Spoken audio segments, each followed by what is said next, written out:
Глава Коми встретился с инициативной группой участников долевого строительства многоквартирного дома по улице Стахановская в Сыктывкаре.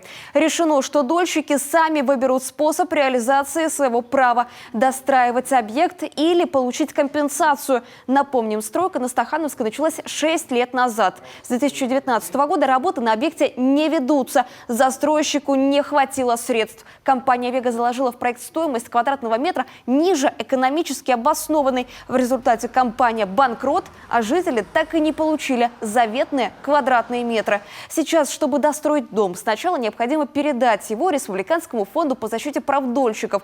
В настоящее время судебный акт о передаче объекта в законную силу не вступил. Его обжалует бывший руководитель ООО «Вега». Хотели бы, чтобы в этом году уже дом начал свое строительство. Глаз радовал, что мы надеялись, что дом будет сдан. Многие годы люди снимают квартиры и платят. То есть, а кто вот это им компенсирует за эти годы? Ермакович, он банкрот, он ничего не может дать. У меня просто была квартира одна, тоже немножко я ее продал и частично сюда вложил.